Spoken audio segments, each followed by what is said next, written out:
साथियों नमस्कार, स्वागत करते हैं आप सभी का आपके अपने YouTube चैनल में। 69,000 शिक्षक भर्ती उत्तर कुंजी प्रकरण के साथ मैं पुनः आपके बीच में एक बार उपस्थित कुछ विशेष सूचनाओं के साथ, तो बने रहिएगा साथ में अंत तक। हालांकि कल जानकारी आपको प्रोवाइड करा दी गई थी जो भी थी, और आप सभी को मैं बताना चाहूँगा कि लखनऊ बेंच में जो आपका मामला था वो भी फिर से पहले वाले ही बेंच में लगा है। ये भी जानकारी आपको एक शॉर्ट 30 सेकंड की वीडियो में हमने बता दी थी जानकारी कि कल आपका मामला जो है वहाँ लगा हुआ है सुप्रीम कोर्ट में। तो सुप्रीम कोर्ट की तैयारियों का कुछ ये हाल है प्रेजेंट टाइम में कि एक सीनियर अधिवक्ता का होना बेहद ज़रूरी है, क्योंकि एक सीनियर अधिवक्ता का फीस जो होता है वो काफ़ी मायने रखता है। जो प्रदेश के जो भी साथी हैं जो न्यायिक प्रक्रिया को जानते होंगे उन्हें पता होगा कि जब भी आप किसी प्रकरण को माननीय सीनियर अधिवक्ता के माध्यम से बतलवाना चाहेंगे माननीय सुप्रीम कोर्ट में, उसका असर ही कुछ और होता है। बाकी मैं आप सभी से कहना चाहूँगा कल शाम तक या कल रात तक देखा जाए तो आपका सहयोग उस हिसाब से नहीं था कि एक सीनियर अधिवक्ता की फीस दी जा सके। मैं बार बार ये चीज़ आपसे दोहरा रहा हूँ और बार बार आपसे कह रहा हूँ। बाकी आप लोग खुद फैसला लीजिए आपको करना क्या है। क्या आपके केस में सीनियर अधिवक्ता का होना है या नहीं, ये आपके ऊपर डिपेंड करेगा। इसके पहले सुप्रीम कोर्ट में जो 200 लोगों ने सहयोग किया था उसकी लिस्ट सार्वजनिक थी, टेलीग्राम पे लोगों ने देखा था। आप उसमें जोड़ लीजिए, वो लिस्ट भाइयों के पास होगा भी। उसमें अभी इतनी फीस नहीं कि आप ड्राफ्टिंग की फीस पेड कर सकें। एक बड़े अधिवक्ता की ड्राफ्टिंग की फीस आप पेमेंट कर सके उस हिसाब से उसको देखिए। उसमें किसी ने 2000 का सहयोग किसी ने किया था, किसी ने 500, किसी ने 1000 का सहयोग किया था। बाकी एक सीनियर अधिवक्ता के सहयोग हेतु अभी हमने सिर्फ और सिर्फ, अगर देखा जाए इस हिसाब से, जिस हिसाब से आपका सहयोग आया, तो हम हाई कोर्ट में भी लड़ने लायक नहीं है।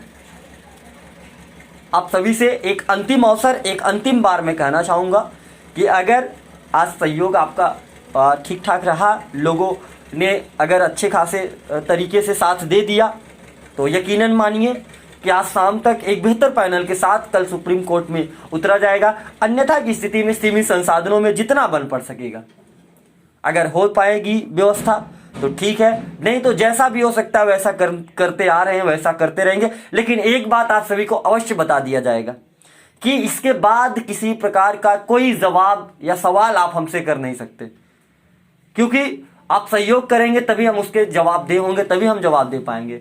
अन्यथा की स्थिति में जब हम सीमित संसाधनों में अपने कार्य को करेंगे तो हमने को नहीं लगता कि हम किसी के प्रति जवाब दे बन पाएंगे। ये अंतिम अवसर है, आपका प्रकरण अब फाइनल होने के कगार पे है। अगर अब पीछे हट गए आप सब तो यकीनन हम कुछ नहीं कर सकते, क्योंकि आपको पता है कि कितनी सुनवाइयाँ लगी हैं, कब माननीय सरकार उपस्थित होती है, कब आपका प्रकरण टेकअप होता है, ये आपको पता है, बताने की जरूरत नहीं है। और कितनी जद्दोजहद के बाद 12-12, 13-13 डेटें लगवाई गई हैं, ये भी आप बखूबी जानते हैं। बाकी प्रेजेंट टाइम में एक डायरेक्शन की अत्यंत आवश्यकता है जो माननीय सुप्रीम कोर्ट के थ्रू मिलने वाली है। कल का डेट लगा है, ठीक है। इसके पहले लोग चिल्ला रहे थे पहले डेट तो लगवाओ फिर तो सहयोग मिलेगा। डेट लगी है, सारी चीजें सामने हैं। बाकी करना आपको, आप क्या करेंगे ये आप तय करें, हम कुछ नहीं कर सकते। बाकी इंतजार करेंगे शाम तक। अगर स्थितियां ठीक रहीं तो जाहिर सी बात है एक बेहतर पैनल के साथ आपकी टीम उतरेगी। अन्यथा की स्थिति में सीमित संसाधनों में हम कार्य करते आ रहे हैं, उन्हीं सीमित संसाधनों में कार्य करेंगे। और फिर स्थितियां कुछ भी हो, परिस्थितियां कुछ भी हो, उसका जिम्मेदार हम नहीं होंगे।